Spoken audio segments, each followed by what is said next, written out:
हमारी संस्कृति, हमारे संस्कार सदा रहे हमारे साथ। भारत की पुरातन गाथाएं और महान संतों की वाणी। सब्सक्राइब करें तिलक कथाएं। हम जा तो रहे हैं शिरडी, लेकिन मेरा मन बहुत अशांत है। डाकुओं के हमले की वजह से? हाँ, जब से हम साईं बाबा के दर्शन के लिए निकले हैं, कुछ भी अच्छा नहीं हुआ। मुसीबत के बाद मुसीबत। आप साईं बाबा पर अविश्वास मत कीजिए। विश्वास भी तो नहीं हो रहा है। से काम लीजिए रतन जी। साईं बाबा का मंत्र है श्रद्धा और सबूरी। उन पर श्रद्धा रखिए। आगे जाकर कोई और मुसीबत आई तो? साईं बाबा हमारी रक्षा करेंगे साहब जी। मगर संतान के लिए हम बड़ी से बड़ी मुसीबत का सामना करेंगे।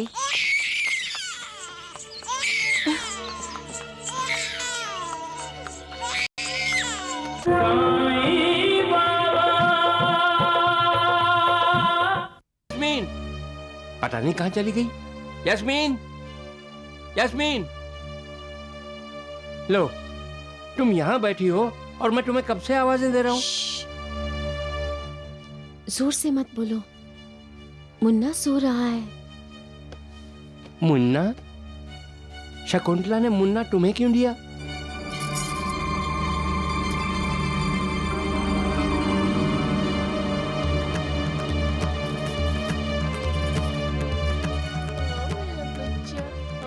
प्यारा मुन्ना, कहाँ हो गया? हमारा मुन्ना, देखो देखो रतन जी, हमारा मुन्ना हो गया। हम माँ बाप बन गए। मैं माँ बन गई और तुम बाप बन गए। देखो, मैं माँ बन गई। हमारा मुन्ना, देखो देखो, हमारा मुन्ना है ना? हाँ, ये हमारा मुन्ना है। ये गुड़िया है यास्मीन। नहीं, ये मुन्ना है हमारा। ये गुड़िया नहीं, ये मुन्ना। होश में आओ यास्मीन। ये हमारा मुन्ना नहीं है। नहीं, ये मुन्ना है। दे दो, लाओ मेरा मुन्ना। मेरा मुन्ना, मेरे मुन्ने को क्यों फेंका तुमने? क्यों फेंका मेरे मुन्ने को?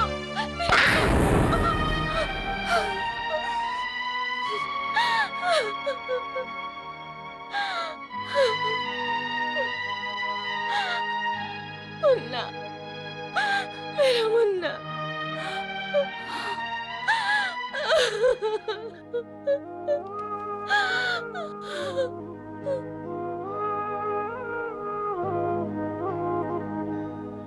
यास्मीन, यास्मीन, होश में आओ यास्मीन।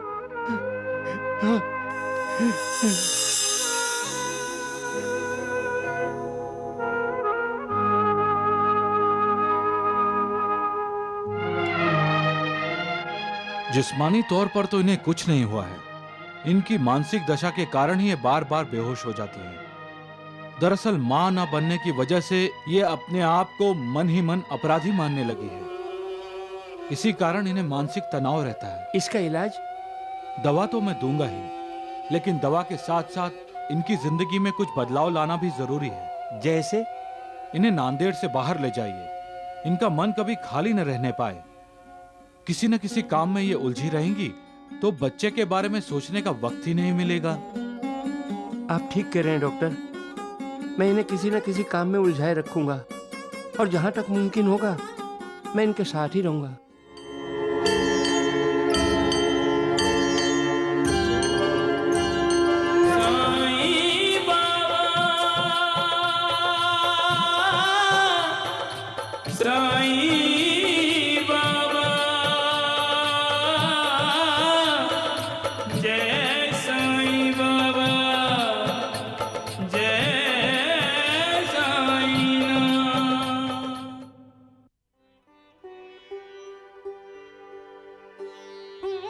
कोई नहीं जानता कि साईं बाबा किस धर्म के हैं, लेकिन सब धर्मों के लोग साईं बाबा के भक्त हैं। क्यों? क्योंकि साईं बाबा ईश्वर हैं, भगवान हैं, मालिक हैं। मैं आपसे पूछता हूं, क्या ईश्वर का कोई धर्म होता है? कोई जाति होती है? नहीं, क्योंकि ईश्वर ईश्वर है और साईं बाबा हैं, जो हम सब का उद्धार करने के लिए शिरडी में अवतरित हुए हैं। जो अपने अहंकार को त्याग कर साईं बाबा की शरण में जाता है, साईं बाबा उसका कल्याण अवश्य करते हैं। कहने को तो साईं बाबा शरीरधारी हैं, किंतु वे अशरीरी हैं। उनके सत्संग का लाभ उठाने वालों को मुक्ति अवश्य मिलती है।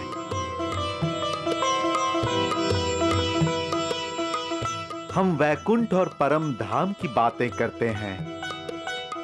वो वैकुंठ और परम धाम कहीं और नहीं, शिरडी ही है, जहां साईं बाबा की द्वारका माई है। वहीं प्रभु का परम धाम है और साईं बाबा साक्षात परब्रह्म है। अनंत कोटि ब्रह्मांड नायक राजाधिराज योगीराज परब्रह्म सच्चिदानंद श्री सद्गुरु साईनाथ महाराज की जय! साईनाथ महाराज की जय! साईनाथ महाराज की जय! तुम्हें भी नींद नहीं आ रही ना? हाँ यास्मीन, जब से दासगणु जी का प्रवचन सुनकर आया हूं, नींद जैसे दुश्मन बन गई है। मैं बताऊं क्यों? हमें धीरे धीरे ये विश्वास हो रहा है कि साईं बाबा भगवान के अवतार हैं और रतन जी, अगर सच में साईं बाबा भगवान हैं, तो उनकी कृपा से हमारे यहाँ संतान हो सकती है। हम भी माँ बाप बन सकते हैं। हाँ यास्मीन, जो इतने बरस नहीं हुआ, क्या वो होगा रतन जी? क्या हम भी माँ बाप बन सकेंगे? क्या हमारे यहाँ बच्चा होगा? और रतन जी, अगर साईं बाबा के दर्शन करने के बाद भी मेरी गोद नहीं भरी तो?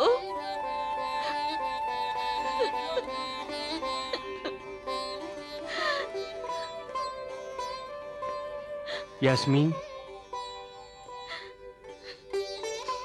साईं बाबा के आशीर्वाद से तुम्हारी गोद जरूर भरेगी।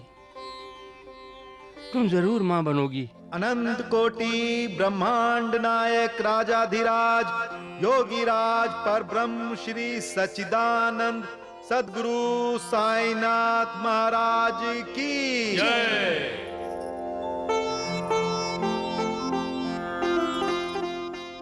दासगणु जी, मुझे मेरे बच्चे के लिए साईं बाबा का आशीर्वाद चाहिए।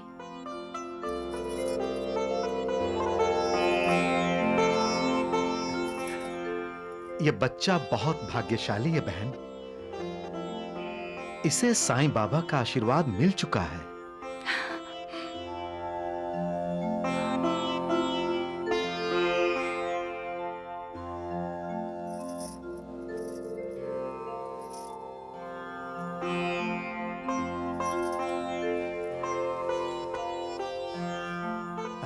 आयुष्मान भवा, अष्टपुत्र सौभाग्यवती भवा।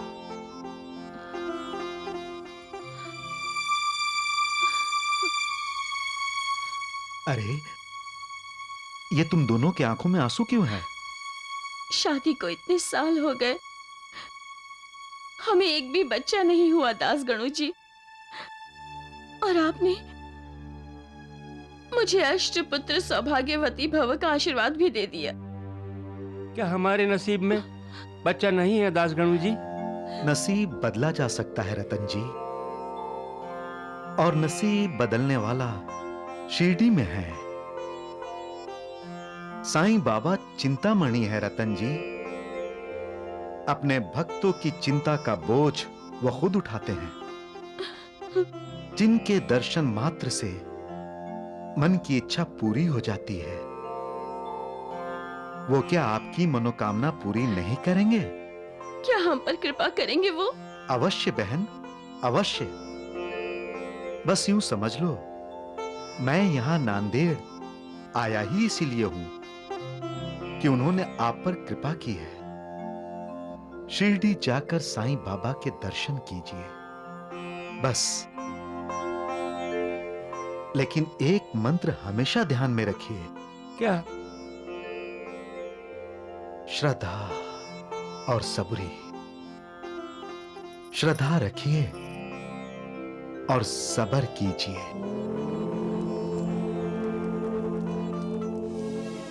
लेकिन क्यों? शिरडी के इतने नजदीक आने के बाद आपका विचार बदल क्यों गया? हाँ साहब जी, आप नांदेड़ वापस क्यों जाना चाहते हैं? नहीं नहीं दीदी, हम साईं बाबा से मिलने जा रहे हैं तो साईं बाबा का दर्शन करके ही जाएंगे।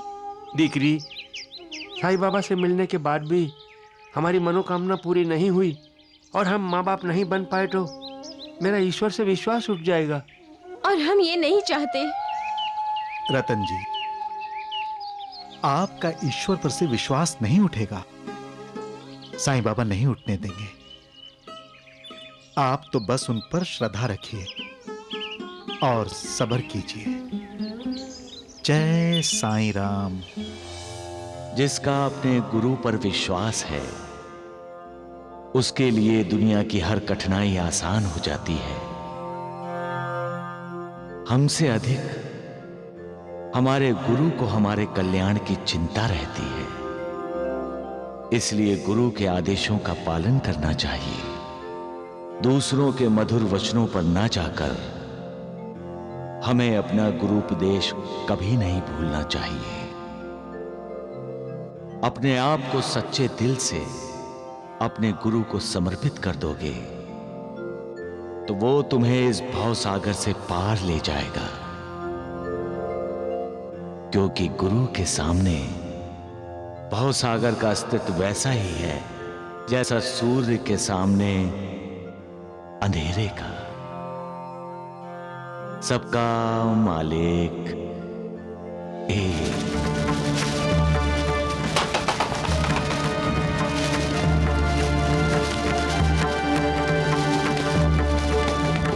भाई साहब, इस रास्ते से इधर कहां जा रहे हो? यहाँ भयंकर तूफान आने वाला है। तूफान आने वाला है? जाओ भाई जाओ, वापस जाओ, अपने घर चले जाओ। हमें इसी गांव में कहीं आसरा लेना होगा। धर्मशाला होगी, वहीं जाकर रुकते हैं।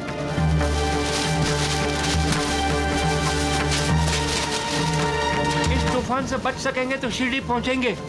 चलो वापस चलते हैं। नहीं रतन जी, हम शिरडी जाएंगे, चाहे जितना भी तूफान आए। हम साईं बाबा के दर्शन किए बगैर नहीं जाएंगे। मन में निश्चय हो तो क्या नहीं हो सकता रतन जी। साईं बाबा के दर्शन भी होंगे और फिर ईश्वर साक्षात्कार सहज नहीं होता।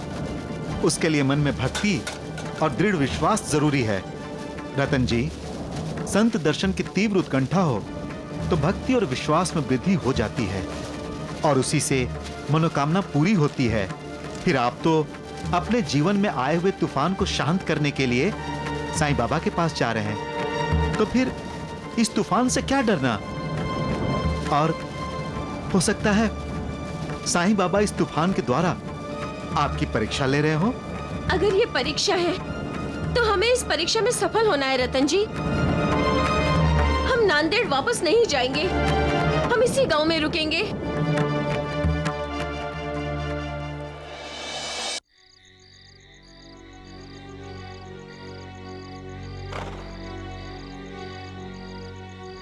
मेरा ख्याल है अब हमें चलना चाहिए।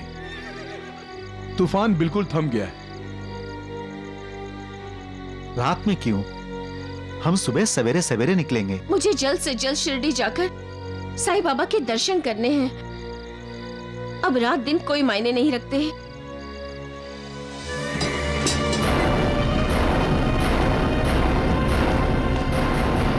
कौन हो तुम लोग?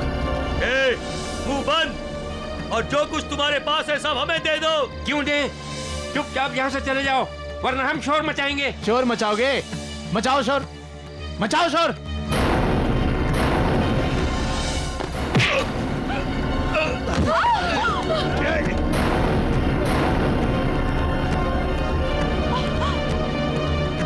अगर किसी ने हिलने डुलने की कोशिश की तो अपनी जान से हाथ धो बैठोगे। नहीं, रुक जाओ। हम अपने सारे गहने देने के लिए तैयार हैं। नहीं, नहीं। चलो जल्दी करो। दीदी, हम अपने गहने दे देते हैं। अगर जिंदगी रही तो गहने और भी बन जाएंगे।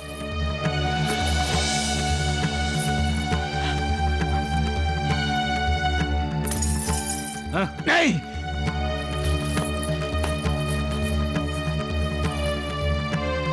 चलो हट। रतन जी, रतन जी, रतन जी उठिए, इन्हें चोट लगी है, पट्टी करनी होगी। पास के गांव में देखिए, कोई वैद्य या डॉक्टर मिले तो। हाँ हाँ, डॉक्टर या वैद्य जो भी मिले मैं लेकर आता हूँ। हाँ जल्दी जाओ। रतन जी, साईं बाबा इन डाकुओं को कभी मारेंगे। रतन जी, साईं बाबा, हम पर आपकी कृपा बनाए रखना साईं बाबा। हमारी रक्षा करना साईं बाबा। हे साईं बाबा।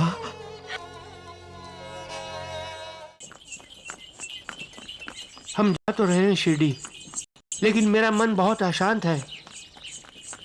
डाकुओं के हमले की वजह से? हाँ, जब से हम साईं बाबा के दर्शन के लिए निकले हैं, कुछ भी अच्छा नहीं हुआ। मुसीबत के बाद मुसीबत। आप साईं बाबा पर अविश्वास मत कीजिए। विश्वास भी तो नहीं हो रहा है। से काम लीजिए रतन जी। साईं बाबा का मंत्र है श्रद्धा और सबूरी। उन पर श्रद्धा रखिए। आगे जाकर कोई और मुसीबत आई तो? साईं बाबा हमारी रक्षा करेंगे साहब जी। मगर संतान के लिए हम बड़ी से बड़ी मुसीबत का सामना करेंगे।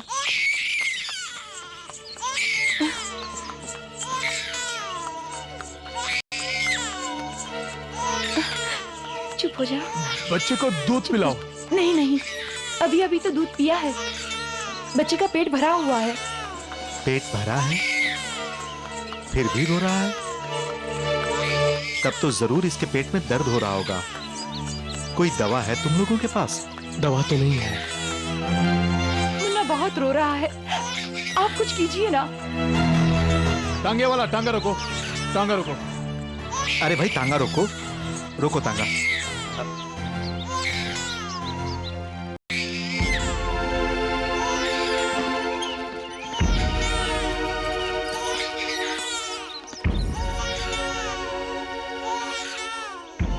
दूर दूर तक कोई बस्ती नजर नहीं आ रही है।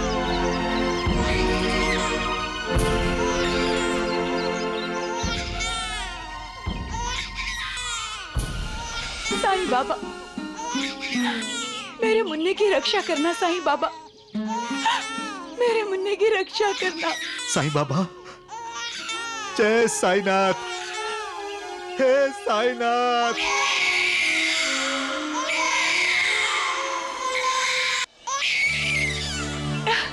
चुप हो जाइए।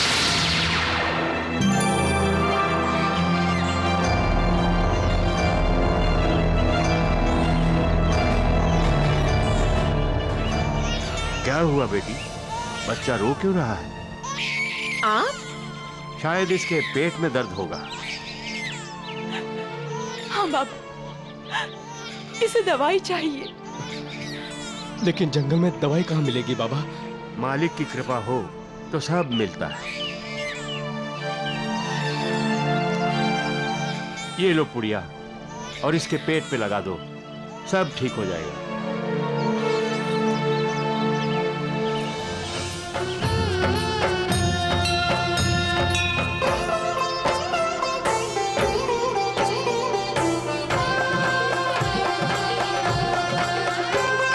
शिरडी में रह कर भी तेरा कण कण में वास है।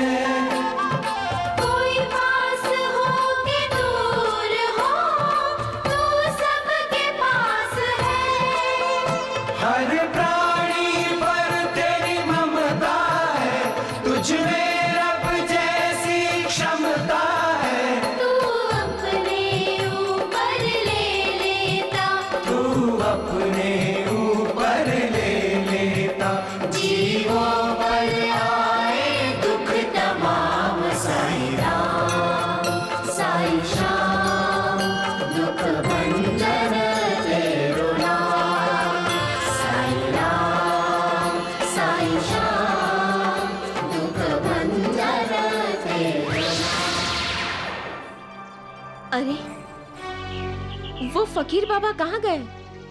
अभी अभी तो यहीं थे। फकीर बाबा, फकीर बाबा, फकीर बाबा, फकीर बाबा। ये तो कमाल ही हो गया। कहां से आया बाबा और कहां चला गया, कुछ पता ही नहीं चला। वो साईं बाबा थे, फकीर के भेष में आए थे। जय साईनाथ। वो मेरे मुन्ने की रक्षा करने आए थे। हाँ बहन, अपने भक्तों के लिए साईं बाबा किसी भी रूप में आकर संकट से मुक्त कर देते हैं। जय साईनाथ। साईनाथ। साई श्याम दुख भंजन तेरो नाम। साई राम साई श्याम। आज शाम को जल्दी घर का सारा काम खत्म कर लेना, हम लोग घूमने चलेंगे। बड़ी मेहरबानी आपकी भाभी। आपको ये तो याद रहा कि मैं भी हूँ। निर्मला, नहीं तो क्या, आपको तो ये भी याद नहीं कि आपके देवर की शादी हो चुकी है और उनकी पत्नी यहीं रहती है, इसी घर में। निर्मला तुम।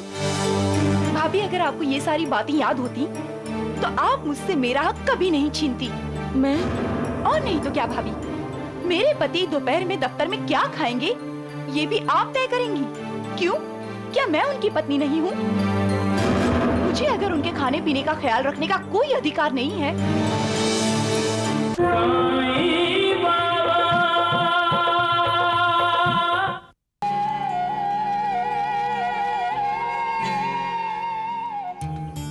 आज का दिन अच्छा है। क्यों? देखते जाओ। प्रणाम साधु बाबा। प्रभु के दर्शन हो गए बेटा? हाँ बाबा। तुम्हारा काम हमने कर दिया है। तो क्या मुझे उन बाबा के दर्शन हो जाएंगे, उनके जिनको मैंने सपने में देखा है?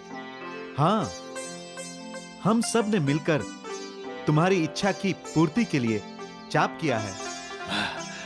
बहुत बहुत धन्यवाद, बहुत बहुत धन्यवाद। इन्हें जाप का 100 रुपया दे दो बेटा। हाँ जी, ये लीजिए, लीजिए। रामलाल जी ने झट से 100 रुपए दे भी दिए। तुम्हारे सपनों में जो बाबा आते हैं वो वहां बैठे हैं, उस पेड़ के नीचे।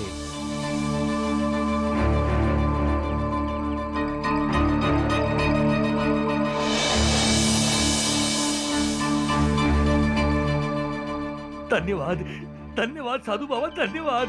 जाओ बेटा, अपने प्रभु के दर्शन कर लो। बाबा, ये मामला क्या है? कौन है ये? इसके सपने में कोई बाबा आता है जिसे ये पूरी बंबई में ढूंढता फिर रहा है। और जब मुझे पता चला तो मैंने राघव को उसी बाबा के भेष में उस पेड़ के पास बैठने को कहा। बाबा, बाबा आप कहाँ थे? बाबा कहाँ थे? बाबा आप? आखिर तुमने मुझे ढूंढ ही लिया रामलाल। बाबा, अब मैं आपको कहीं नहीं जाने दूंगा, कहीं नहीं जाने दूंगा बाबा। मेरा प्रणाम स्वीकार करें बाबा। बाबा। मेरा भक्त जहां हो, जिस हाल में हो, मुझे प्रणाम करे तो मैं उस प्रणाम को स्वीकार करता हूं। मुझे समझकर, मेरा नाम लेकर तुम किसी को भी प्रणाम करो, वो प्रणाम मुझे प्राप्त होगा, क्योंकि मैं सब कुछ देख रहा हूं, सब कुछ सुन रहा हूं। जो मुझ पर श्रद्धा रखते हैं उन्हें मैं कभी निराश नहीं करता। मैं उनकी सारी इच्छाओं की पूर्ति करता हूं। जो मेरा स्मरण करता है उसका मैं हमेशा ध्यान रखता हूं, और जो मेरे दर्शन करना चाहता है उसके सामने मैं खुद जाता हूं। ये मेरा वचन है जो कभी असत्य नहीं होगा। सबका मालिक एक है।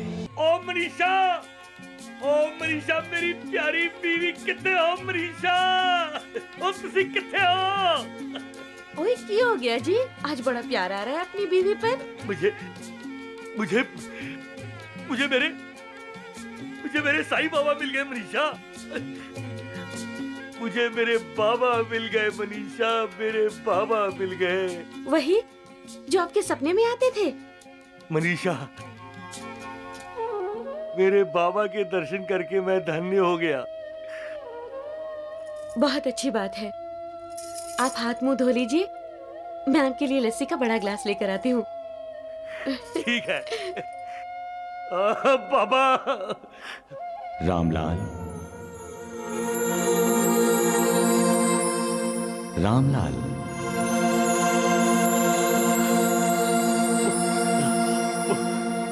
बाबा, तुमने किसके दर्शन किए जिसके लिए तुम धन्य हो गए? मैंने आपके दर्शन किए हैं बाबा। तुम्हें धोखा हुआ है रामलाल, वो मैं नहीं। वो आप नहीं थे तो आप कहाँ हैं बाबा? मैं तो हमेशा अपने भक्तों के दिल में रहता हूं। रामलाल, मुझसे मिलना चाहते हो? हाँ बाबा। मैं भी तुमसे मिलना चाहता हूं। तुम्हारे हमारे पुराने संबंध हैं। मेरे पास जरूर आना। कहां आऊं बाबा? अपनी मंजिल खुद ढूंढो रामलाल। पहले अपने अंदर मेरे पास आने की इच्छा बनाओ। इच्छा होगी तो तुम्हें मेरे पास आने का रास्ता भी मिल जाएगा। तुम्हारा कल्याण हो रामलाल। प्रणाम बाबा। प्रणाम। अरे, आप मुझे प्रणाम क्यों कर रहे हैं? मैं तो बाबा को प्रणाम कर रहा था। बाबा को? यहाँ तो कोई बाबा नहीं है। लगता है आपके वहम का दौरा फिर शुरू हो गया है।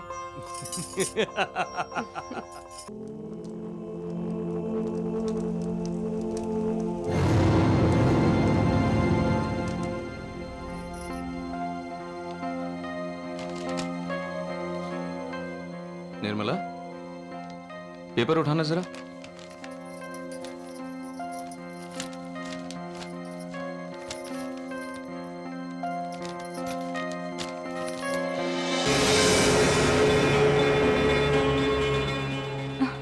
Stamp paper?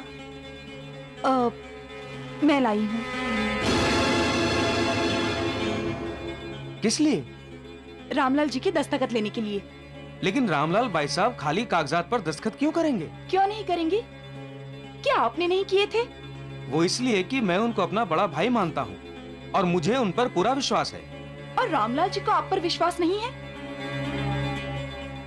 और अगर विश्वास है तो वो भी खाली स्टैम्प पेपर पर दस्तखत कर देंगे जैसे आपने किए थे। तुम्हारा दिमाग ठिकाने पर नहीं है। जाओ, जाकर सो जाओ। जाती हूँ। आप कल मुझे मायके छोड़ाइए। मैं आपको बर्बाद होते हुए नहीं देख सकती। और वैसे भी आपको अपनी पत्नी से ज्यादा अपने दोस्त की फिक्र रहती है। आपको रामलाल जी की ज्यादा जरूरत है ना, मेरी नहीं। तो मुझे छोड़ाइए बस।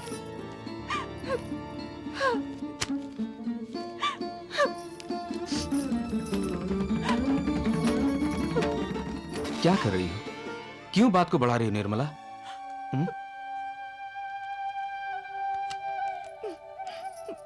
क्या मुझे तुम्हारी कोई फिक्र नहीं है? अपने दिल पर हाथ रख के पूछो, क्या मुझे तुम्हारी जरूरत नहीं है?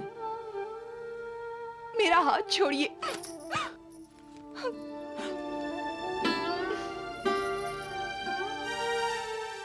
सारे समाज के सामने, पवित्र अग्नि के सामने हाथ पकड़ा है तुम्हारा, छोड़ने के लिए नहीं। ऐसी छोटी छोटी बातों पर नाराज नहीं होते। सुनो,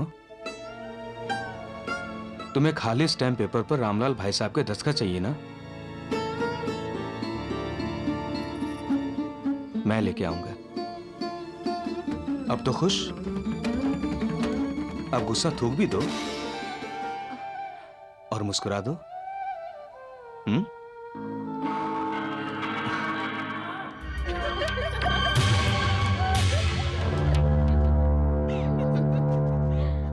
भाई, इसमें इतना खुश होने वाली क्या बात है कि श्याम सुंदर रामलाल जी से कोरे स्टैम्प पेपर पर दस्तखत करवा लेगा? उल्टा मुझे तो रोना आ रहा है। देविका, निर्मला के जरिए तुम दो दोस्तों की दोस्ती में आग लगाने की सोच रही हो? आपको तो हमेशा मेरी बात बुरी ही लगेगी। दोस्ती में आग लगती तो देख ली आपने, लेकिन आपने ये नहीं देखा कि हमारे दामाद हमारी बेटी की मुट्ठी में है। किसी भी कीमत पर वो हमारी बेटी को नाराज नहीं करेगा। निर्मला अब श्याम सुंदर को अपने इशारों पर नचा सकती है। माँ, मैं उनसे आज ही कह देती हूँ, वो आज ही रामलाल जी के दस्तखत कोरे स्टैम्प पेपर पर करवा लेंगे। नाना बेटी, बिल्कुल नहीं। क्यों, क्या हुआ? भरपूर हमला करने के लिए कभी कभी 2 कदम पीछे लेने पड़ते हैं। इस वक्त श्याम सुंदर चाहे तुमसे जो कहे, लेकिन उसका दिल तुम्हारी तरफ से जरूर खट्टा हुआ होगा। वो तो है। और तुम्हें उसका दिल जीतना है। हाँ, तभी तो राजेंद्र साइकिल जीत पाओगी। इसलिए अब कुछ दिनों के लिए ये स्टैम्प पेपर और रामलाल का दस्तखत पूरी तरह भूल जा। निकाल दे अपने दिल से इस बात को कि लेकिन एक बात तुम अपने दिल और दिमाग में अच्छी तरह से बैठा लो, झूठ चाहे कितनी भी कोशिश कर ले, वो सच से जीत नहीं सकता। क्योंकि सच ही ईश्वर है और ईश्वर को कोई नहीं जीत सकता।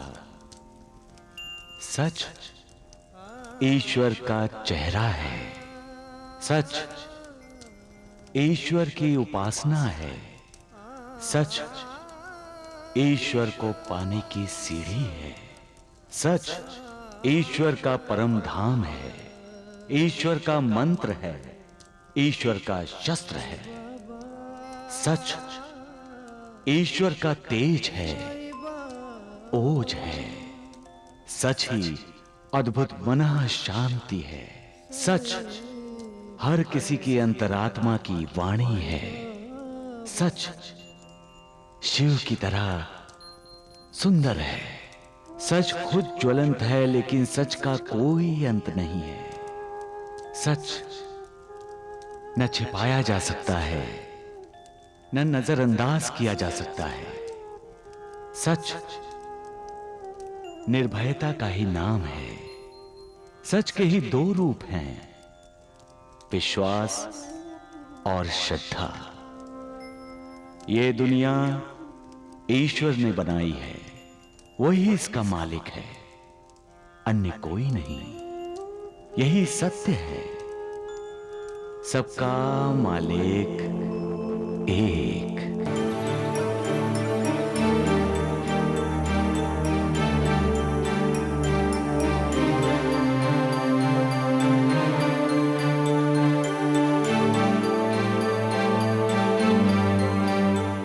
क्या हुआ? आज काम पे नहीं जाना है?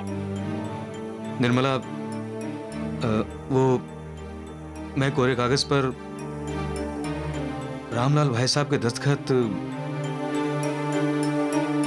नहीं ले सकूंगा। ठीक है, मत लो, कोई जबरदस्ती नहीं है। मैं जानती हूँ और समझती भी हूँ आपके दिल में रामलाल जी के लिए कितना आदर सम्मान है। आप बस उस कागज के बारे में भूल जाइए और उस दस्तखत के बारे में भी। निर्मला, तुम सच कह रही हो? आपकी कसम। नहीं नहीं नहीं, ये प्यार करने का वक्त नहीं है, काम पर जाने का वक्त है। जाइए। अरे चलिए जाइए।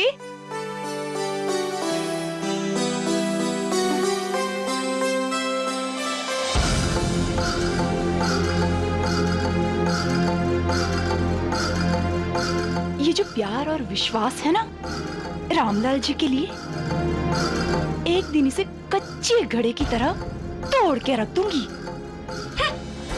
निर्मला, भाभी, तुम्हें भिंडी की सब्जी बहुत पसंद है ना?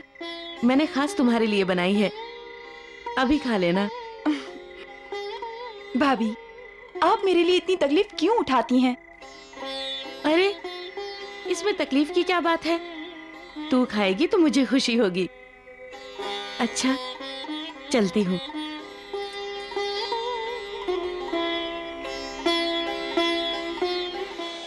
माई, खाना दो माई, भूखा हूँ माई, 2 दिन से कुछ नहीं खाया माई, खाना दो माई। ए सुनो, रुको। भिंडी की सब्जी खाओगे? जरूर खाऊंगा माई, दे दो माई।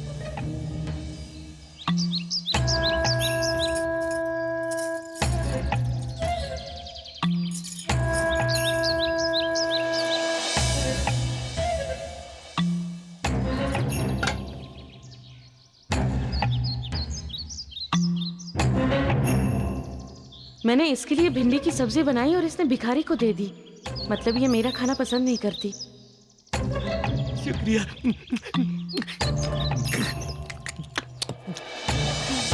क्या कह रही हो तुम?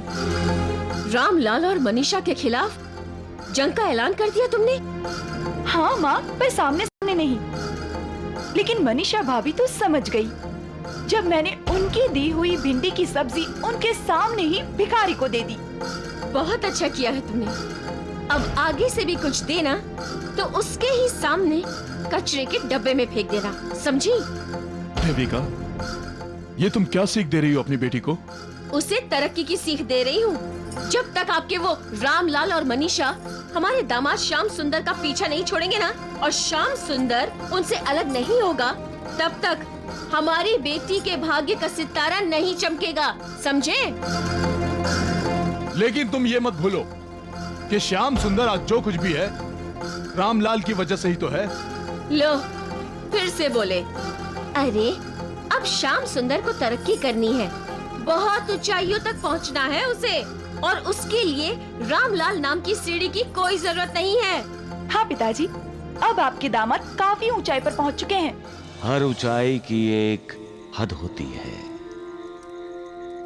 और उस ऊंचाई तक पहुंचने के बाद कोई और ऊंचाई रह ही नहीं जाती। और मजे की बात यह है कि उस ऊंचाई पर ज्यादा देर टिका भी नहीं जाता। जो लोग वहां पहुंचते हैं उन्हें नीचे आना ही होता है, और नीचे छलांग तो नहीं मार सकता। उसे उतरने के लिए सीढ़ी की जरूरत होती है। हम ऐसी चालें चलेंगे कि श्याम सुंदर कभी नीचे आएंगे ही नहीं, सिर्फ आगे बढ़ते रहेंगे। इंसान कहां तक आगे बढ़ सकता है, और फिर इतना आगे नहीं बढ़ना चाहिए कि उसे अपने दोस्त, रिश्तेदार कोई दिखाई ही ना दे। बेटी, तू अपनी मां की बातों पर बिल्कुल ध्यान मत दे। रामलाल जी जैसा भला इंसान बहुत मुश्किल से मिलता है। तेरा पति तो बहुत भाग्यशाली है जो। निर्मला, तेरे भाग्य का उदय तभी होगा जब रामलाल के साथ श्याम सुंदर की दोस्ती का अस्त होगा। और अगर तू चाहती है कि राजेंद्र साइकिल्स का मालिक तेरा पति बने, तो तू उन दोनों की दोस्ती में ऐसी दरार पैदा कर और ऐसे फासले बना जो कभी मिट ना सके, समझ गई? खाना तुमने बनाया, ये बात भूल जाओ। इंसान के उच्च विचारों के बारे में सोचो। खाना यदि निर्मला भी बनाती तब भी वो भिखारी को दे देती। हाँ, दे देती। तो फिर नाराज क्यों हो रही हो? हैं? बाबा के कहने के कारण निर्मला के बारे में मेरे विचार अच्छे नहीं थे, लेकिन आज पता चला श्याम सुंदर की बीवी, उसका दिल एक महान दिल है। जिसके दिल में दूसरों के लिए हमदर्दी होती है, मालिक के दिल में उसके लिए हमदर्दी होती है। कर्मों के अनुसार भोग तो भोगने ही पड़ते हैं, लेकिन मालिक की कृपा से ऐसे लोगों के लिए भोगों की तीव्रता कम होती है। जिनके अपने दिल साफ और पाक होते हैं, उन्हें दूसरों के दिल भी साफ दिखाई देते हैं। ऐसे लोग काम, क्रोध, दंभ, मद, मत्सर, मोह इन रिपुओं के अधीन नहीं होते। याद रखो, काम मनुष्य को जानवरों के स्तर तक गिरा देता है।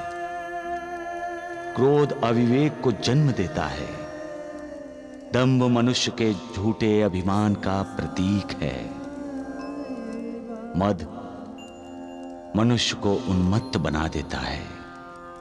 मोह मनुष्य को इस मोहमयी दुनिया में उलझाए रखता है, जिसके कारण वो ईश्वर को ही भूल जाता है।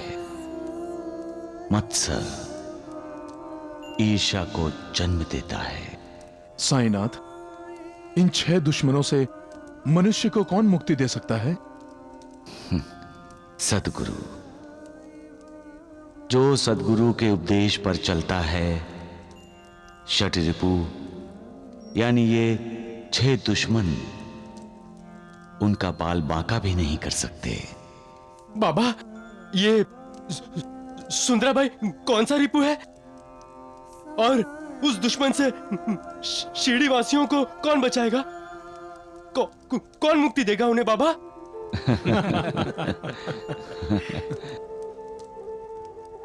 सबका मालिक एक। निर्मला, निर्मला, निर्मला, मैं जा रहा हूं। अरे, मैं आपके लिए खाने का डिब्बा तैयार कर रही हूँ, बस थोड़ी देर रुक जाइए। निर्मला, मैंने तुमसे कितनी दफा बोला है कि भाई साहब के खाने के साथ परजाई जी हमेशा मेरे खाने का डब्बा भेजती हैं। तुम ज्यादा तकलीफ मत उठाया करो, समझी?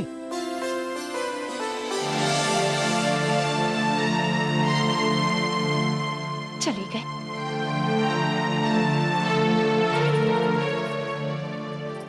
निर्मला, निर्मला, आज शाम को जल्दी घर का सारा काम खत्म कर लेना, हम लोग घूमने चलेंगे। बड़ी मेहरबानी आपकी भाभी। आपको ये तो याद रहा कि मैं भी हूँ।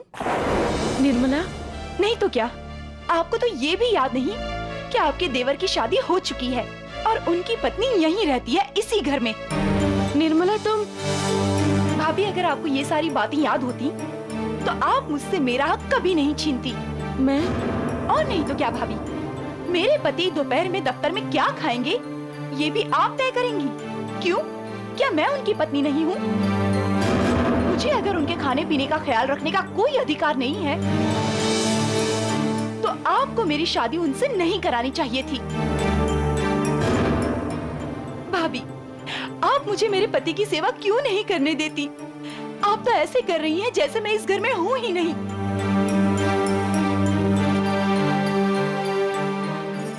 माफ कीजिए भाभी, लेकिन कल से इनका खाना मैं बनाकर भेजूंगी, आप नहीं। आप बस अपने पति का खाना अलग से भेजिए।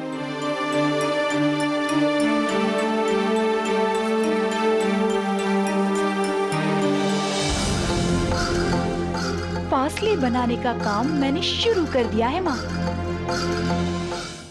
मनुष्य मनुष्य के बीच प्यार हो तो उनके बीच के फासले मिट जाते हैं, और नफरत हो तो फासले बढ़ जाते हैं। हमें फासले बढ़ाने नहीं चाहिए बल्कि मिटाने चाहिए। कलह और विवाद ही मनुष्य को मनुष्य से दूर रखता है। इससे इंसान छोटी छोटी बातों में उलझता रहता है, मालिक को याद करना भूल जाता है। अगर हम दूसरों के हित और कल्याण के बारे में सोचेंगे तो मालिक हमारे साथ होता है। योग, वैराग्य, तप, ज्ञान आदि ईश्वर के पास पहुंचने के मार्ग हैं। जरा कोशिश तो करनी चाहिए इन मार्गों पर चलने की। एक बार सही मार्ग पकड़ लिया तो किसी की निंदा नहीं, किसी से नफरत नहीं, भला ही भला, सबका भला, सबका मालिक एक।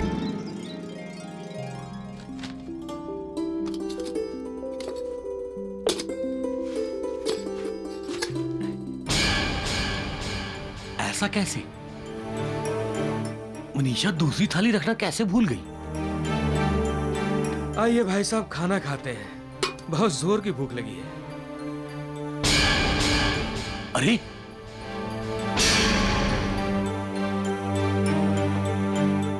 ओए श्याम सुंदर, ऐ की है? तू अपना टिफिन कैसे लेकर आया है? तुझे क्या लगा मनीषा तेरे लिए खाना नहीं भेजेगी आज? मुझे कुछ भी नहीं पता भाई साहब, निर्मला ने टिफिन दिया, मैं लेकर चला आया। निर्मला ने दिया और तू ले आया, पर क्यों? आज तक हम एक ही टिफिन का साथ साथ खाना खाते रहे हैं, तो फिर आज ये 2 टिफिन क्यों? भाई साहब, निर्मला ने मुझसे कहा कि मनीषा भाभी आज से मेरे लिए खाना नहीं भेजेंगी, मुझे अपना खाना अलग से ले जाना होगा, इसलिए मैं अपना खाना अलग से लेकर आया हूं। मनीषा बोली?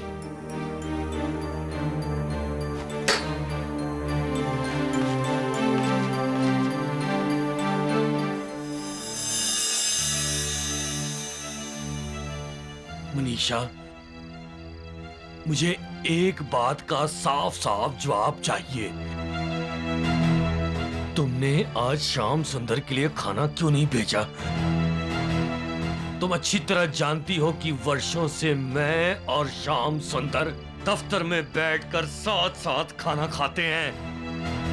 फिर आज ऐसा क्या हो गया जो सामने खाना होते हुए भी हम दोनों को भूखा रहना पड़ा?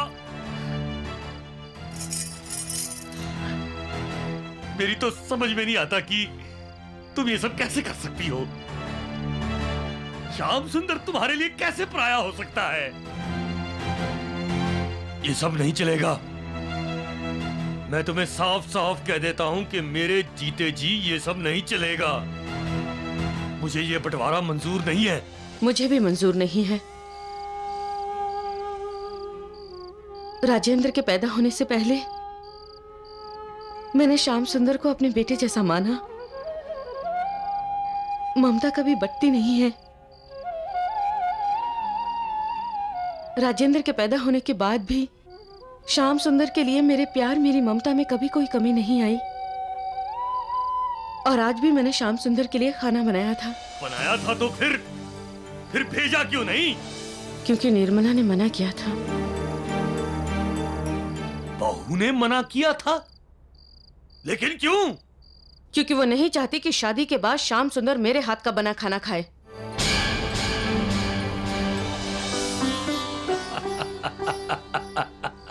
हद हो गई, हद हो गई।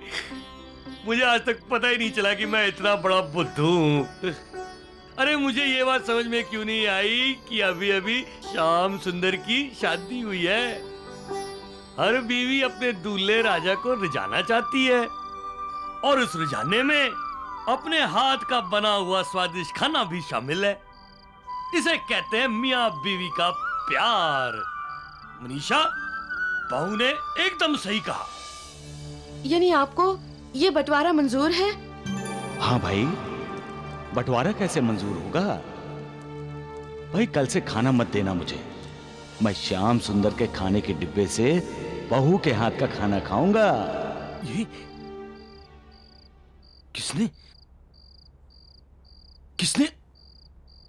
अभी अभी अभी अभी मेरे कानों में कुछ कहा। किसकी आवाज आई थी मेरे कानों में? किसकी? आपके बाबा ने कही होगी।